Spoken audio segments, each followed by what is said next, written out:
ભુજના હમીરસર તળાવના કિનારે ઇટાલિયન ગૌથિક શૈલીમાં તૈયાર થયેલ મ્યુઝિયમ પ્રવાસીઓ માટે આકર્ષણનું કેન્દ્ર બન્યું. 18 મેના રોજ વિશ્વભરમાં ઇન્ટરનેશનલ મ્યુઝિયમ ડે ઉજવવામાં આવે છે, જે સંગ્રહાલયોના મહત્વ અને તેમની સંસ્કૃતિ, કલા અને વારસાના જતનને ઉજાગર કરે છે. આ અવસરે ગુજરાતના કચ્છ જિલ્લામાં સ્થિત કચ્છ મ્યુઝિયમનું મહત્વ ફરીથી ચર્ચામાં આવ્યું છે. 1877માં મહારાવ ખેંગરજી ત્રીજાના શાસનમાં સ્થાપિત થયેલું કચ્છ મ્યુઝિયમ ગુજરાતનું સૌથી જૂનું મ્યુઝિયમ છે. ભુજ શહેરના હમીરસર તળાવના કિનારે ઇટાલિયન ગૌથિક શૈલીમાં નિર્મિત આ મ્યુઝિયમ પ્રવાસીઓ માટે આકર્ષણનું કેન્દ્ર બની રહ્યું છે. કચ્છ મ્યુઝિયમમાં કચ્છની ભવ્ય સંસ્કૃતિ અને વારસાનો ખજાનો સંગ્રહિત છે.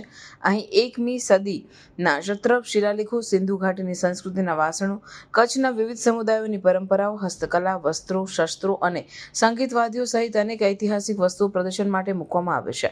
આ મ્યુઝિયમ કચ્છની વિવિધતા અને સમૃદ્ધિનું પ્રતિબિંબ છે. કચ્છ મ્યુઝિયમની સ્થાપના કચ્છ રાજ્યના મહારાવ ખેંગરજી ત્રીજાએ 1877માં સ્કૂલ ઓફ આર્ટના ભાગરૂપે કરી હતી. 1844માં રાવ ખેંગરજીના લગ્ન પ્રસંગે કચ્છની કળા અને હસ્તકલાનું વિશાળ પ્રદર્શન યોજવામાં આવ્યું હતું. આ પ્રદર્શન માટે એક અલગ ઇમારતની જરૂરિયાત ઊભી થતાં બોમ્બેના તત્કાલીન ગવર્નર સર જેમ્સ ફર્ગ્યુસન દ્વારા મ્યુઝિયમની વર્તમાન બિલ્ડિંગનો શિલાન્યાસ કરવામાં આવ્યો હતો. આ ઇમારતને ફર્ગ્યુસન મ્યુઝિયમ તરીકે ઓળખવામાં આવ્યું હતું. કચ્છ મ્યુઝિયમની મુલાકાત લેતા પ્રવાસીઓને કચ્છની ઐતિહાસિક અને સાંસ્કૃતિક વારસાની ઝલક મળે છે. મ્યુઝિયમમાં 11 મુખ્ય ગેલેરીઝ છે, જેમાં પ્રાચીન શિલ્પો, પેઇન્ટિંગ્સ, વસ્ત્રો, શસ્ત્રો, સંગીતવાદ્યો, પ્રાણીશાસ્ત્ર અને કચ્છી સમુદાયોની પરંપરાઓના પ્રદર્શન છે. પ્રવેશ ફી માત્ર ₹5 છે, જે તેને સૌજન્ય અને શૈક્ષણિક પ્રવાસીઓ માટે સસ્તું અને સારો વિકલ્પ બનાવે છે. ગુજરાતનું પ્રાચીનતમ કચ્છ સંગ્રહાલય તરફથી હું બુલબુલ હિંગલાજીયા આપ સૌને સૌપ્રથમ આંતરરાષ્ટ્રીય સંગ્રહાલય દિવસની શુભકામના પાઠવું છું. આ નજરાણું છે મહારાવ ખેંગરજી ત્રીજાનું, અને એમની દીર્ઘદ્રષ્ટાને કારણે આ ભેટ આપણને મળી હતી 1877માં, અને એના બરાબર 100 વર્ષ પછી એટલે કે 1977માં ઇન્ટરનેશનલ મ્યુઝિયમ્સ કાઉન્સિલ તરફથી આ દિવસની શરૂઆત થઈ છે. અને જે છે લોકોમાં સંગ્રહાલયનું જે યોગદાન છે સમાજમાં, એ જાગૃતતા કેળવાય એના માટે ખાસ કરીને આ દિવસની ઉજવણી થાય છે.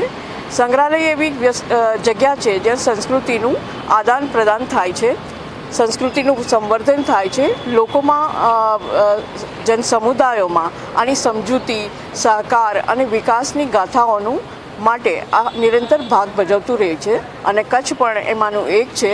તો આજે આપ સૌને નિમંત્રણ પાઠવું છું કે કચ્છ સંગ્રહાલય આવો અને તમે આપણી માનવ જાતની અનેક સ્ટોરીઓને પીછાણો. શું વિશેષતા છે કચ્છ મ્યુઝિયમમાં? ખાસ કરીને સિંધુ ખીણ સંસ્કૃતિ સભ્યતાથી લઈને આપણો જે લાઈવ હેરિટેજ છે, અનેક આપણા જન સમુદાયો કચ્છમાં હજુ પણ ક્રાફ્ટ ક્રિએટ કરે છે, એ બધાની કંઈક ઝાંખી તમને જોવા મળશે. જે તે સમયની ઝાંખી અને બદલાતા સતત પરિવર્તનશીલ આપણા કચ્છને પણ તમે અહીંયા જોઈ શકશો, જે ખાસ વિશેષતા છે આ સંગ્રહાલયની.